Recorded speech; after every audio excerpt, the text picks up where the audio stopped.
Adua TV, bringing good things to life. Adua TV, bringing good things to life.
Adua TV, bringing good things to life.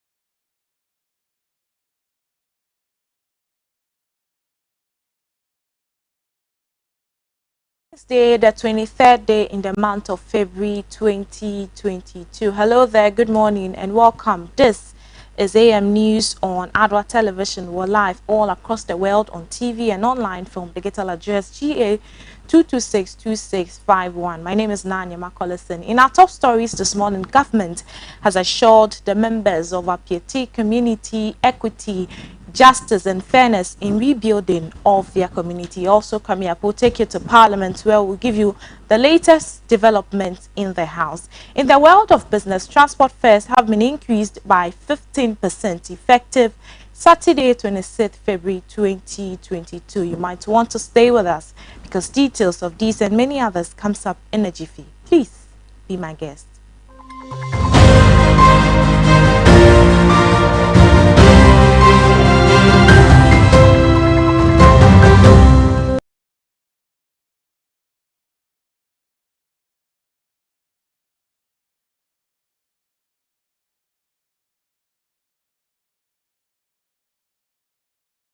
Hello again. The news is live on Facebook at Adwa Television Ghana. There you may want to join us with your thoughts and comments. Let's settle for the details now. Minister for Lands and Natural Resources, Honorable Samuel Abu Jinapor, has assured the people of Apieting that the green, sustainable community promised by government will be built on equity, fairness and justice. The minister declared this when he again paid a working visit to the Apieti community together with the Reconstruction Committee on Monday, 21st February 2022.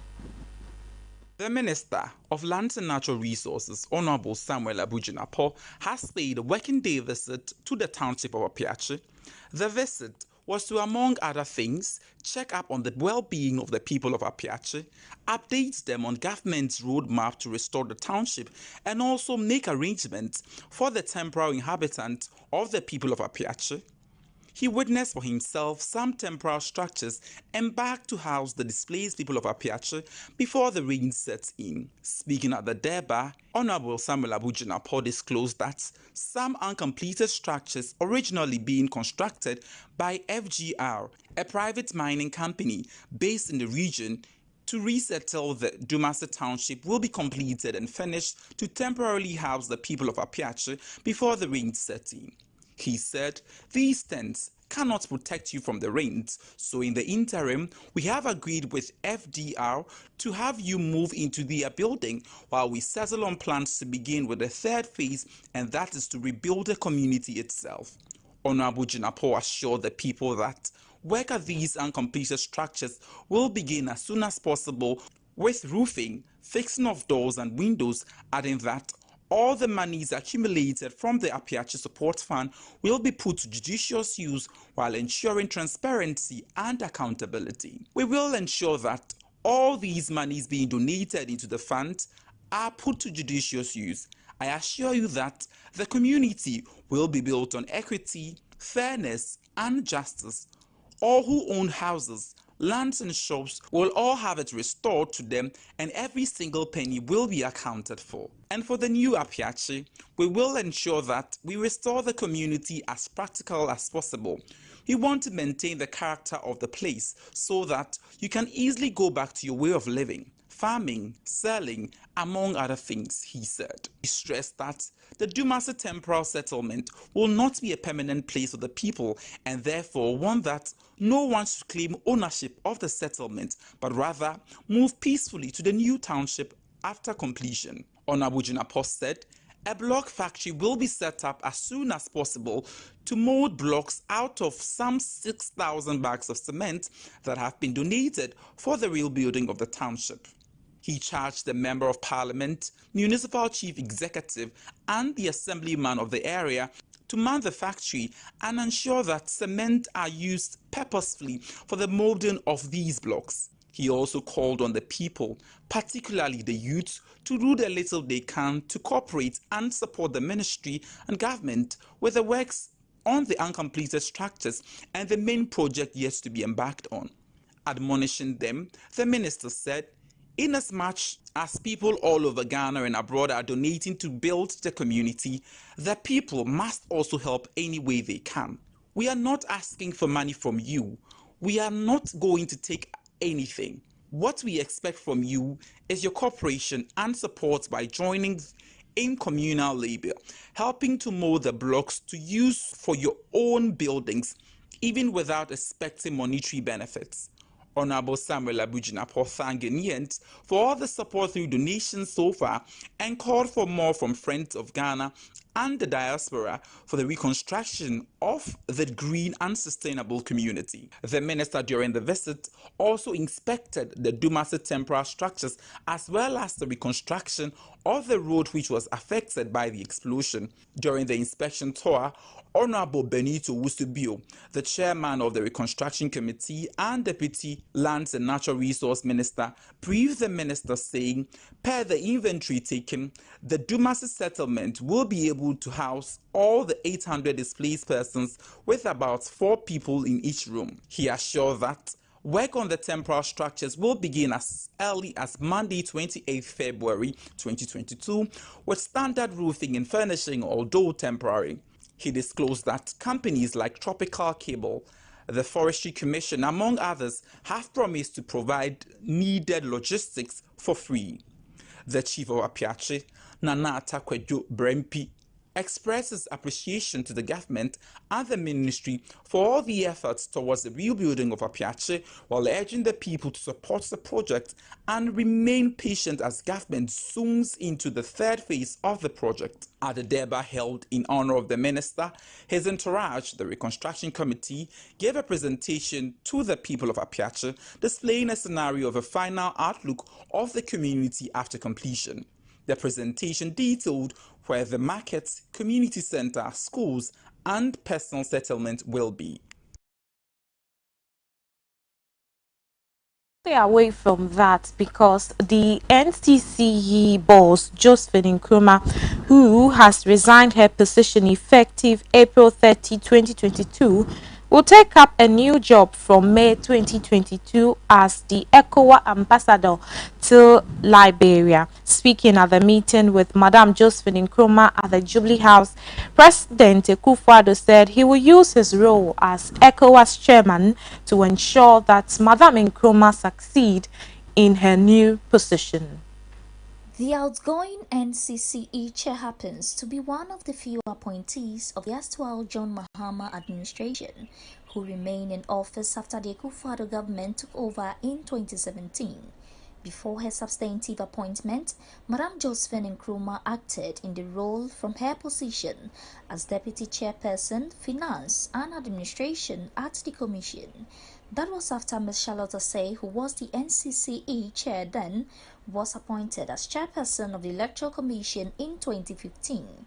Ms. Nkrumah has a Bachelor of Arts degree in Law and French from the University of Ghana, Legon, and was called to the Ghana Bar in February 1997. She also holds a Master of Law degree from the International Maritime Law Institute, Malta, specializing in maritime law. Before joining the NCCE, she founded the law firm Lamens Veritas Law and also served as a member of the Ministry of Transport's Advisory Board and boards of other private companies. As her resignation and new appointment came as a surprise to many Ghanaians, the President, Nana Akufo-Addo, is pledging his support to the newly appointed ECOWAS ambassador. Well, let me congratulate you. This is a job you sought, you've been given, and all the formalities are over now, including Liberia, they've agreed, and all of those formalities are concluded. Okay, and you've received a formal appointment from ECOWAS? Yes, I have. I see, wow. So the first thing is it's in order. Congratulations. Very much to you. Yeah, we've been together here for the last 5 years and seen the quality of the work that you have done. I have no doubt that this is a job you're going to go and do and bring credit to yourself and to us, your country, Ghana. So I have to wish you the very best of luck. You're taking it up at a time when I am also the chair of ECOWAS. So both of us are carrying the country on our shoulders at this time, very much so. But I want to wish you the very best of luck. You know about Liberia, it's a country that has had its own very turbulent history, but in the last 10, 15 years, they've been trying to settle down, and like we've been trying to do. So you're going at the very critical moment. The second president since the Troubles, the second elected president, was first of all Ellen Johnson Sirleaf and now George Opong. So I have to wish you the very best of luck. He's a Ghanaian. Yes. So you'll find it very easy to find a connection with him and working with him and everything. Yeah. So I wish you the very best of luck. Yeah. We're there. If there's any problems that occur in the course of your tenure as the ECOWAS ambassador, you know that you can always count on us to step in and try and help. I'm very confident that you give a good account of yourself there. So I wish you the very best of luck. Thank you, Mr. President, and I'm to hear that you're always there to support. In fact, I was counting on that in your distinguished chairmanship as the ECOWAS lead, it's important that I can always count on you for your wise counsel in these times. ECOWAS is pretty much a new space for me, and I would need the expertise that you have carried over the years in foreign service, and I'm happy to hear that as my president I can count on you in that regard. I'm very excited to hear that. Mr. President, and also to thank you, because I believe very strongly that your distinguished chairmanship is really what has propelled Ghana within the space of ECOWAS, and it is that causes maybe ECOWAS to tend to Ghana and look for people to hold certain positions. And so I believe strongly that without that kind of leadership that you have shown in ECOWAS, a lot of those eyes will turn in the direction of Ghana. I'm committed to go and do my best there, to make you proud, to make Ghana proud, and to make Africa proud.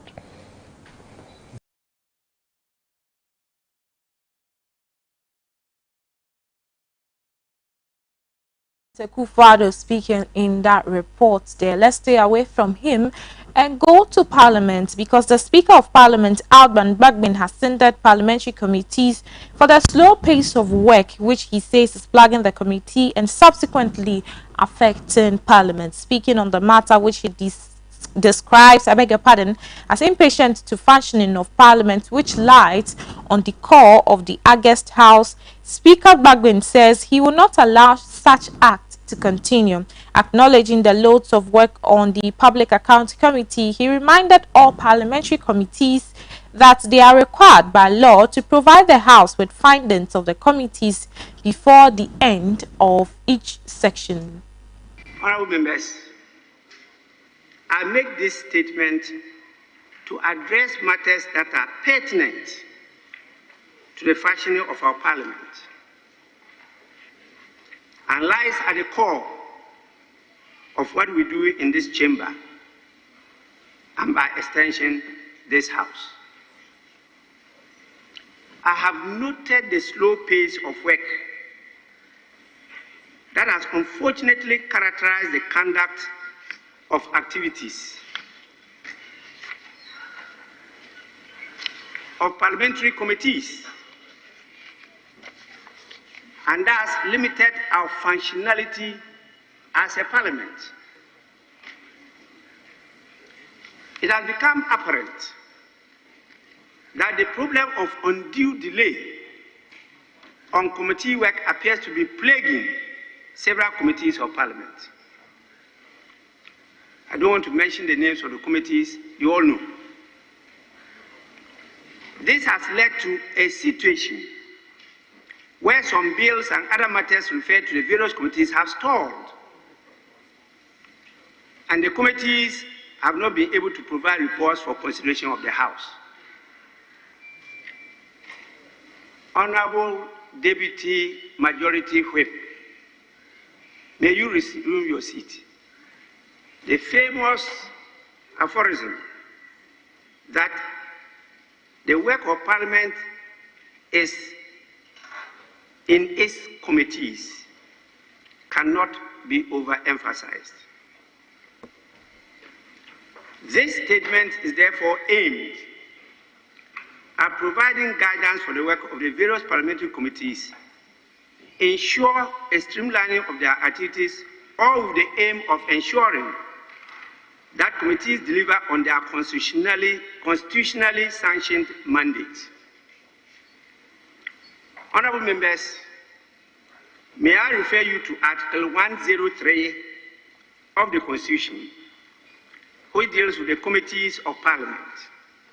Amongst others, the parliamentary committees are expected to investigate and inquire into the activities and administration of ministries and departments as Parliament may determine. The framers of our Constitution, mindful of the need to strengthen the committees as a tool for parliamentary oversight, provided for the committees to have the rights, privileges, and powers of the High Court in relation to the enforcing of attendance of witnesses and examining them on oath. the power to compare the production of documents and issuance of a commission or request to examine a relevant witness abroad. Further, Order 156 of our standing orders provides that all bills, resolutions, and such other matters within the jurisdiction of the various committees shall be referred to them, that is the committees, for scrutiny and reporting.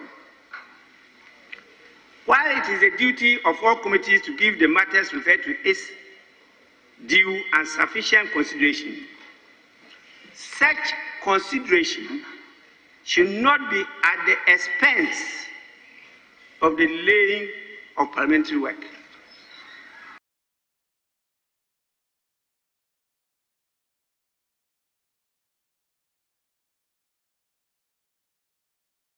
A while longer in the House because the first Deputy Speaker has overruled a private member's motion which has been in the House for over a year now, speaking to the House set up to be bipartisan parliamentary committee chaired by the member of the Minority Caucus to inquire into the expenditures made by Ghana government in relation to COVID-19 pandemic since the outbreak in 2020. Right Honorable Joseph Osei-Owusu, who overruled the motion, said that it is improperly before the House. Speaker, I beg to move that motion captured as item 21 on today's order paper be moved now. Mr. Speaker, the motion reads that this Honourable House constitutes a bipartisan parliamentary committee chaired by a member of the Minority Caucus to inquire into the expenditures made by the Ghana government in relation to COVID-19 since the outbreak of the pandemic in 2020.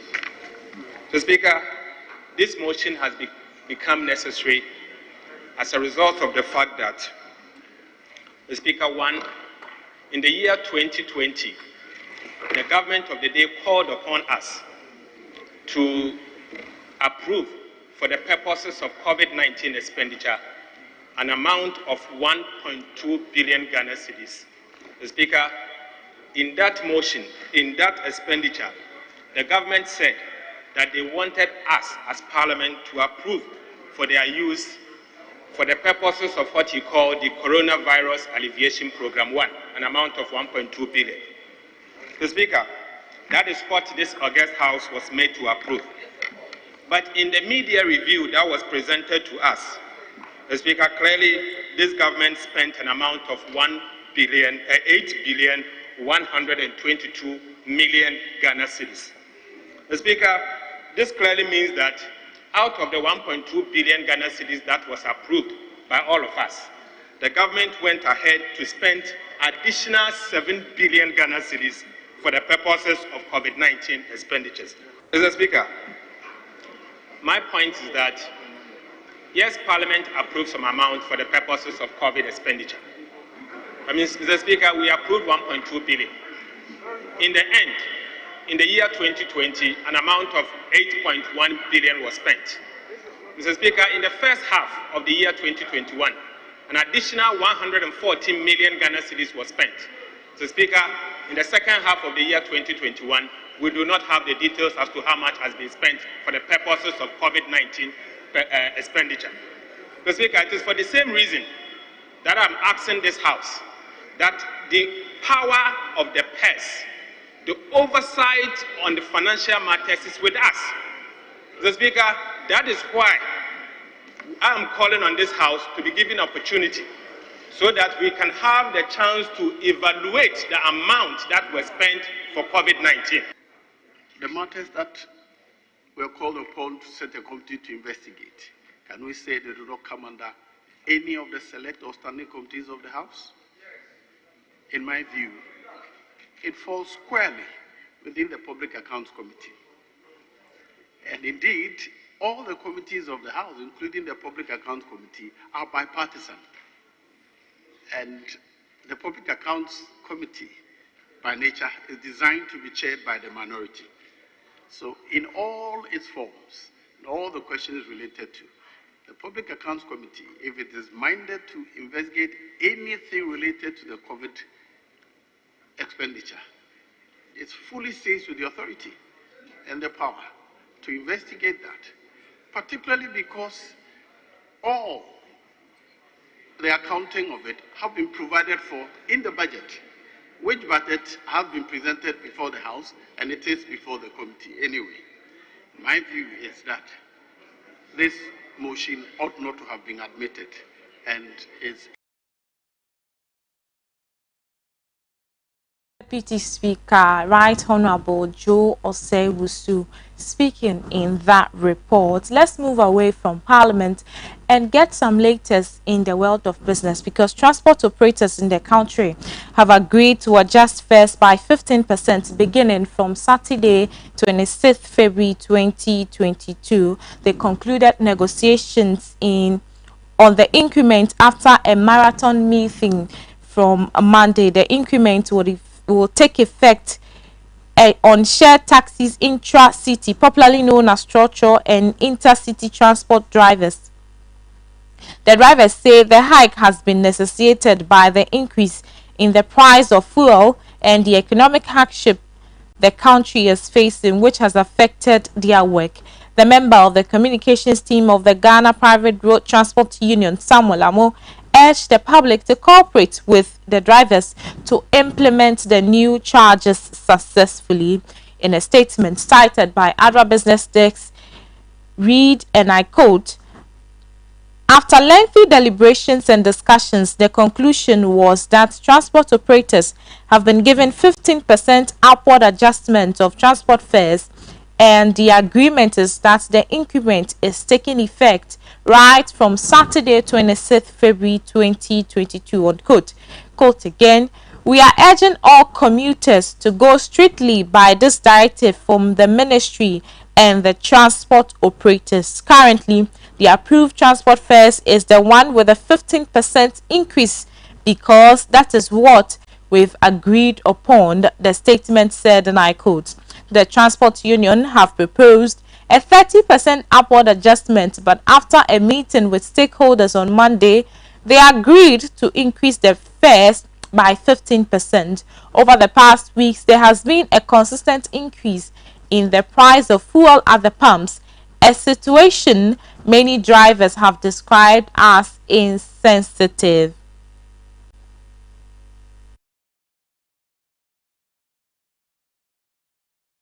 In the world of business, because the Ghana Union of Traders Association said it has positioned itself to support the Ghanaian manufacturing companies to export their products to countries they import from. This is to support government's One District, One Factory initiative, promote Ghanaian products, and help in shoring up the country's foreign exchange and address the free fall of the Ghanaian cedi on the forex market.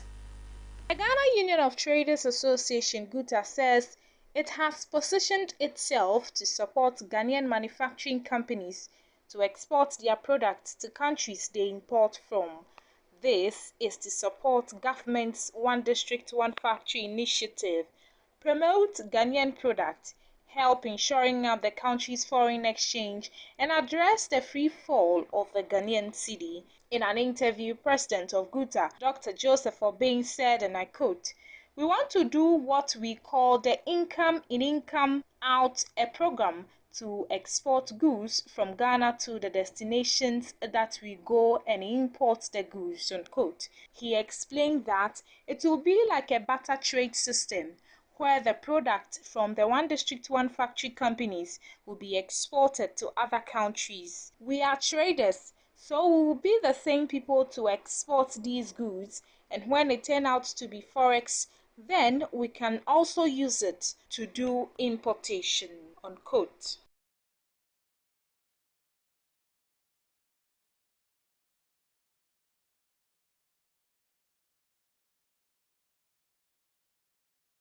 How we wrap up on today's edition of AM News on Adult Television, but we'll bring you updates of these stories and many others in our subsequent bulletins. Meanwhile, you can visit our website www.adwanewsonline.com for more news to read for yourself. My name is Naa Anyema Collison. From me and the rest of the team, thank you for watching. Please stay safe as always. Good morning.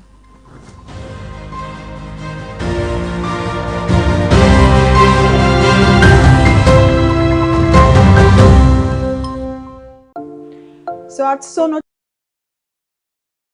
we all